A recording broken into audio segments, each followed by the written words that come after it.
Welcome to Fire and Water, Coming of Age in This Age with Quanita and Tenneson Wolf, where we try to cultivate wise leaders one show at a time. Today, Tenneson and I are going to have a conversation about fear. Tenneson, we were just talking a couple minutes ago about fear and how that shows up and how it's showing up now. Why don't you say a couple of words? Oh boy. Okay.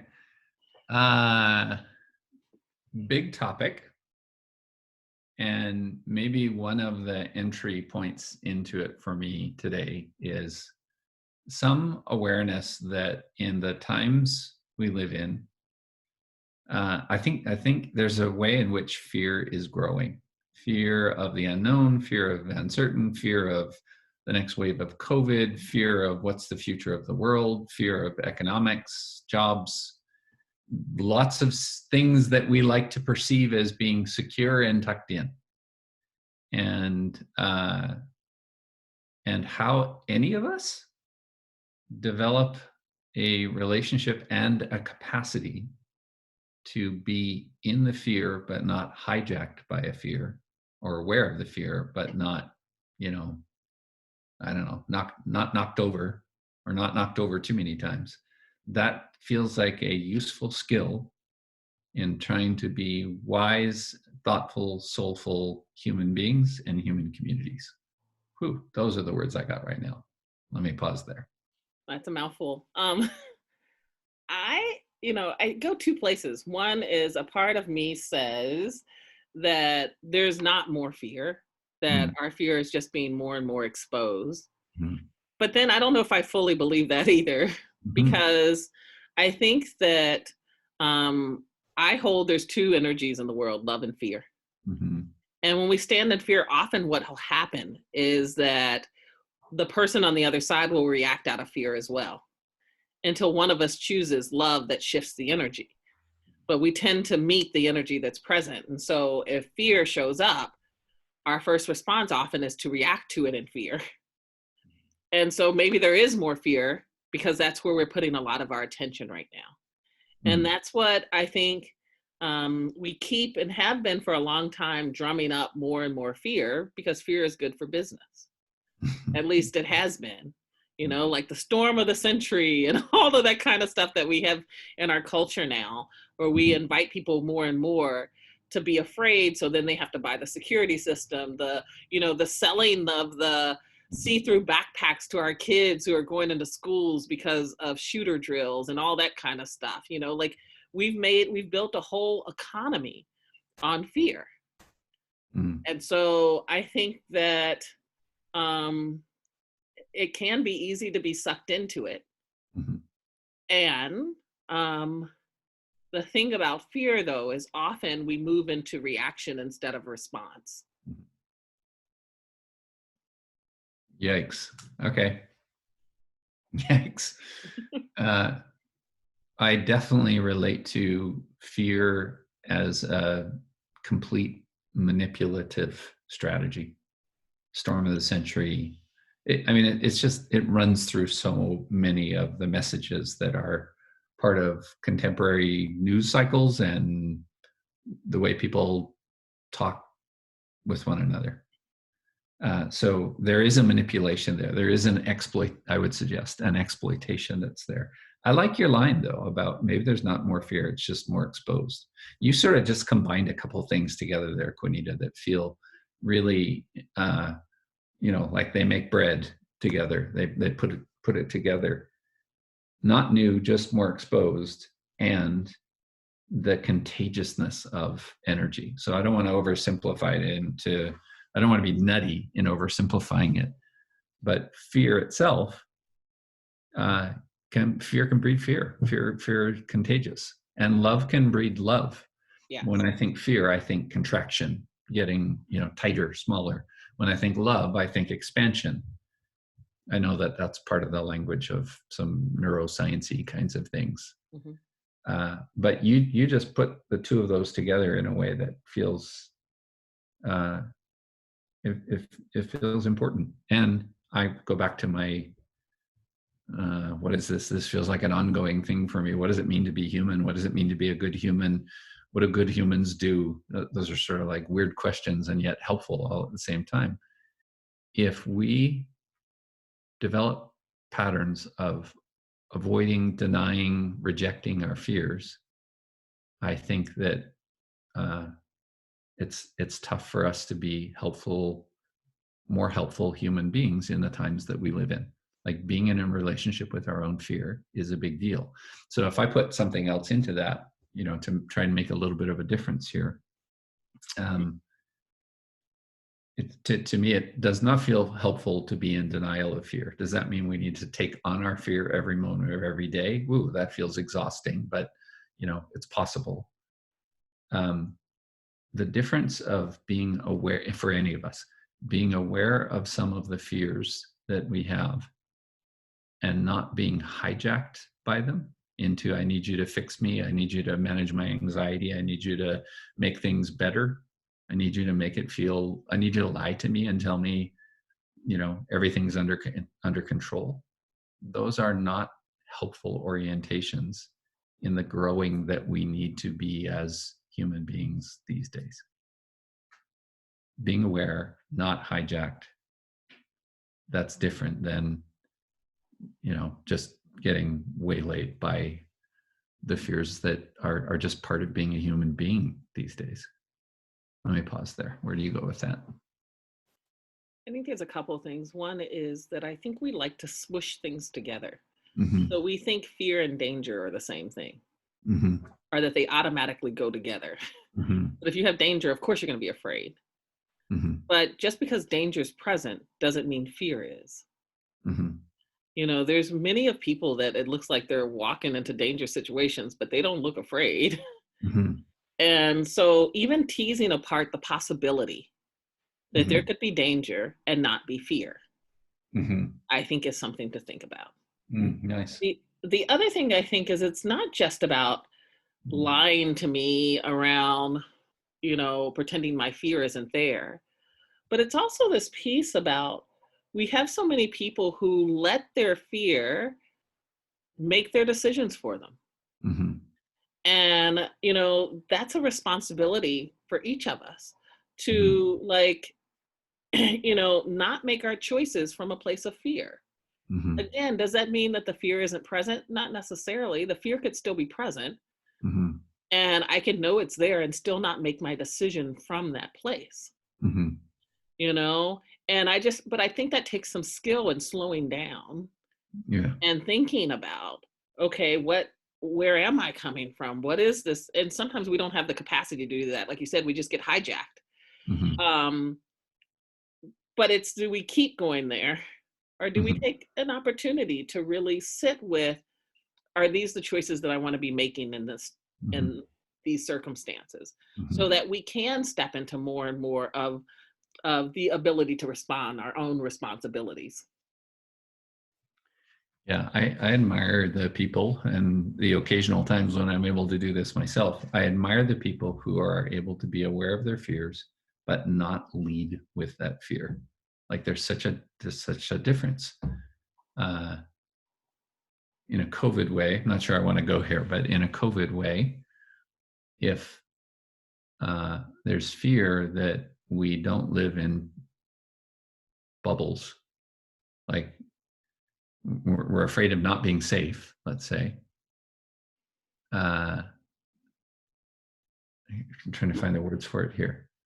I don't want to lead with that. I can realize it. I think this is an important step. I can realize in my brain and in my heart that there's, short of some extremely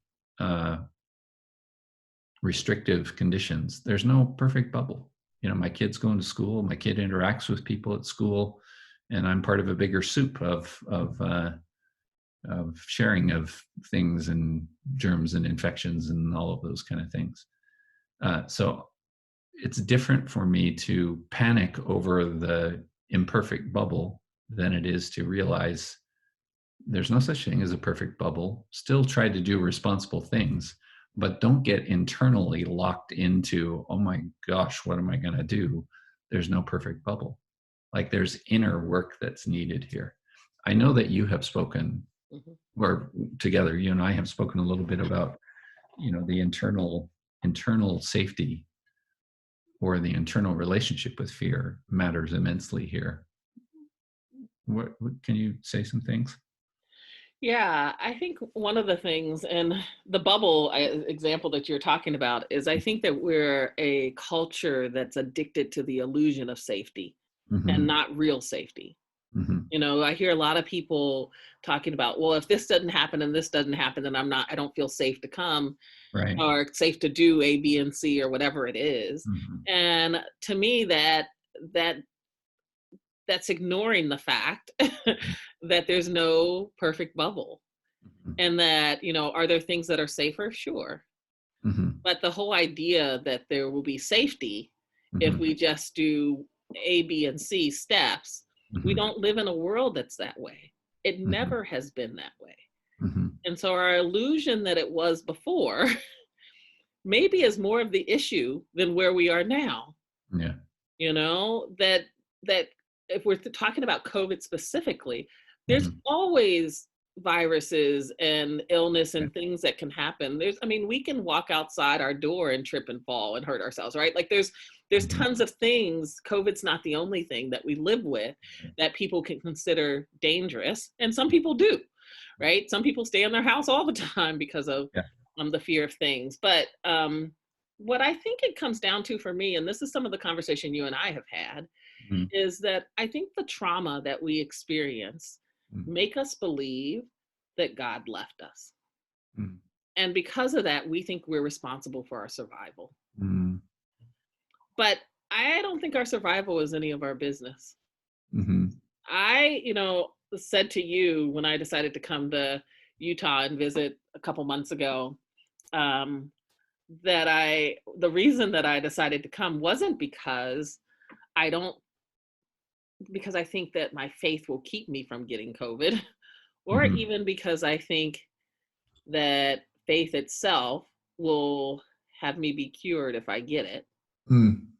But it's because I believe that we're spiritual beings having a human experience, and that if I get it, there's not necessarily a cure, but there's a healing that's available to me. Because Mm-hmm. I think everything that happens in service to the growth of my spirit. Mm-hmm. And I think that's a very different orientation, that there's a healing and not necessarily a cure that's Mm-hmm. in service, than some people hold. Now, I don't expect everybody to hold what I hold as Mm-hmm. my beliefs, but this is what I believe to be true.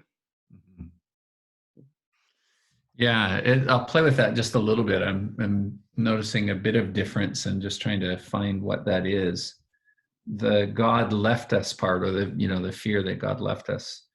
Uh, to me, I noticed myself relanguaging that a little bit. It's like we fear that we're alone, and so that's another way for me to play that. Like we fear that we're alone, or we feel like we're solely responsible when there's other things that are at play.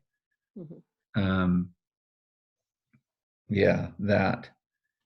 Where was I going to go? Oh, the internal strength.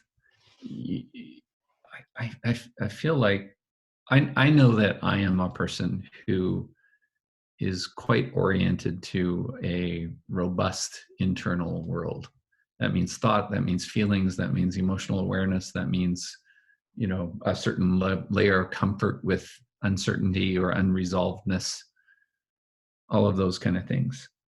And you and I were talking a little bit about how developing the inner strength will always matter, even in some more pressing external circumstance. Trying not to be too heady with all of this. This feels like just real human shit, human life living kind of stuff.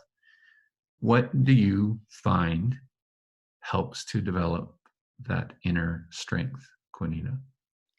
For one, for me, I think it's faith. Yeah, I've been in this time asking that question for myself. What does faith mean in this time? yeah. Faith isn't faith if you only have it when things are good. Mm-hmm. If it's never tested, it's not real faith. And Mm-hmm. so, what comes back for me, and what's just core in my, I guess, ancestral story, Mm. is my grandfather's story about my grandfather was a pastor of a holiness church. He also had 9 children, and he used to preach and tell this story about being at home at one time and his kids being there, and he worked at night and my grandmother worked during the day so that there would be someone always home with the kids. And he said this particular day he didn't have any food to feed his family. Mm. And he went into the closet and got on his knees and started to cry and pray because he didn't have any food and he didn't know what he was going to do. And then there was a knock at the door. And it was a woman from the church who came and brought a loaf of bread and some lunch meat. And, I remember him telling this story as a kid. It's interesting because it's probably one of the only sermons I remember him preaching, but it stuck with me. And part of what has stuck with me is this belief around, even if it doesn't come on our time, it's like, for me, my experience has been the bread and the lunch meat always comes. And so that has made up part of my holding of faith and my understanding of faith. And I think that there comes points in your life where you don't feel the external control. Mm-hmm. And so I think for him, he went internal and he went to spirit, right? Because he didn't have any food. He didn't know what he was going to do. And just leading with that, now that's not to deny that people are in lots of different kinds of situations. And I do hold a belief that the universe wants to prove us right and is always showing us our conscious and unconscious belief systems. Yeah. Can I pick it up? Yeah. In my family system, I was asked one time when I was participating in a group that involved different faith communities, and all were asked to respond, like, what's the faith tradition you come from? And for me, I didn't have a particular faith tradition that I came from. But what I ended up speaking into that group felt like it was the most profound faith system that I could name. And I hadn't spoken it before then. I said, in my family, and I think of my grandparents in particular, there was always room at the table for one more. And that was the faith system. There's always room. Well, there's always another bowl of soup. There's always a cut the potato in half kind of option. And I'm talking about people who did not have a lot and who lived in the Depression era. So there's something powerful about that to me. I think if I just sort of tuck in a little bit of the the fear conversation that we're in, I would name that fear is always available. Like, it just seems like if we really want it, we can go to fear, and we can find others to support us in going to fear also. Name different circumstances. It's always there. To me, what's always felt healthy is the way that we might be able to name, or even just begin to name, our fears. Like, I am, totally afraid of, whatever that might be. I'm afraid of loss. I'm afraid of not belonging. I'm afraid of stuff. To be able to name it, and then without changing the circumstance or fixing it, just be able to recognize, me too. I have some of that fear in me. But then not be required to fix it. Just the mere witnessing of, holy shit, you're afraid? I'm afraid too. Does something, or can do something, by way of us acknowledging our fear and then giving us some choices of how we move from there. And I think that's part of what's needed in people living in these days here. There's a lot to be afraid of. Of course there is. And we do our best to name it, maybe share it, witness it a little bit, and then move in some of the things that are a different choice. There's a choice of fear, there's a choice of love, and a few other choices too. You and I are in the start of a week here, in a week where we're offering a class that concludes our wisdom series, and it's focused on joy. Yes. Can you just make a little bridge there of what's fear got to do with joy, and putting you on the spot too much? Yeah.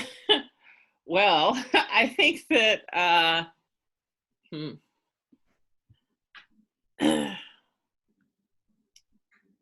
that that for me, one of the things that you and I were talking about actually, and talking about joy, Hmm. is, you know, we can be afraid Mm-hmm. that the joy won't last. And so we don't allow ourselves to fully feel it when it's there, Ooh, yeah. you know? And so it's that, do I have the capacity Mm. to not let the fear dictate how quickly I move myself away from the joy, Mm-hmm. you know? Nice. Um, One of the things I wanted to mention too, you had said Mm. we that fear is always available. I just Mm. wanted to also speak that love is always available as well. Right. Yeah. That both of those, I think, are the two constant energies in the world, and that we can choose, Right. you know, love and fear in every moment are always available. Right. Yeah. Such a statement could be quite fear inducing. Like, fear is always Yeah. available. Gotcha. It's just getting over my fear of fear. Yeah. But I love this twist that you're naming. I find it's one that I use a lot. Fear. It's true that fear is always available. Fortunately, it's not the only thing that's always available too. Yes. Yes. And I want to just bring it back to initiation, because Fire and Water is about, Yeah. about wisdom, cultivating wisdom, which I think one of the ways to do that is through initiation. Mm. And one of the things that I think happens in initiation, or what initiation asks of us, Mm. is that we move from being earth-centered and led in our decision making. That's making our decisions from the bottom chakras. So it's about the root chakra, our basic needs, food, water, shelter. The second chakra, our relationship to work, to people, to money, to sex. Our third chakra, the relationship to our own self-esteem or lack thereof. And our heart chakra, the bottom part of our heart chakra, which is rooted in the earth and people that we love here, like individuals, or the upper part of the heart chakra, which is rooted in the heavens and the global universal love. And then the fifth chakra, which is our speaking our truth, the sixth chakra, which is our own intuition, and the seventh, which is our divine guidance. And I think what initiation asks is that we make our decisions from the upper chakras, that we lead in our decision making from the upper chakras. Does that mean that you still don't have food? That doesn't mean that that you don't have those basic needs. It just means that you don't lead in what to do about them from those lower chakras. And what's happened is, because we have such an adolescent culture, so much of our movement is from the fear, because it's rooted in the lower chakras. Love is rooted in the upper chakras. And as we become, I think, a more initiated culture, we will move more and more from this place of love instead of fear. Nice. I can be afraid of the spider in the corner of my house. And I have some choices. One is I might freak out, like, oh my gosh, spiders drive me nuts. What if it comes to get me? I could do all kinds of things. I have the power to end its life. I have the power to take it outside. But all of those are like, I'm naming the fear side of that. I also have the choice to say, that spider's just doing what spiders do. Let it be. It's probably doesn't want to come anywhere near me, doesn't have anything to do with me.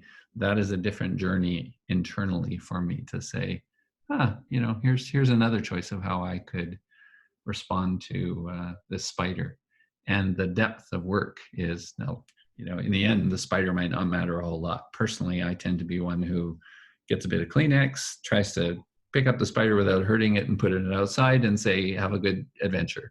I don't want you in my house, but have a good life, um, any of the ways that any of us, I think, come into more of a conscious relationship with our fears, and remembering, reclaiming that we have some choices, not just, what did you name it as?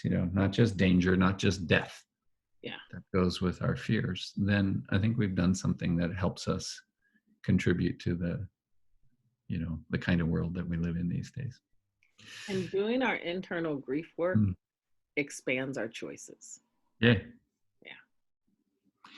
Well, this is a big topic, and maybe we'll pick it up for another episode here also. But anything from you, Quanita, that you want to offer that tucks it in for today? I think just for me, a lot of it is about us each claiming more and more of our own internal personal power, Mm. you know, and fear gives us the opportunity to step into choosing that. Mm. Yeah. Yeah, sweet. That's good. Take us home. All right. Thank you for joining us today in Fire and Water. If you want to reach Tenneson or I, you can reach Tenneson at tennysonwolfconsulting.com or, oh, TennysonWolf.com, I'm actually. sorry, tennysonwolf.com Yeah. at Tenneson Wolf Consulting. And you can reach me, Quanita, at nazuzu.com. Thanks for joining us. Tenneson, Thanks. thanks for the conversation. Yeah. Bye.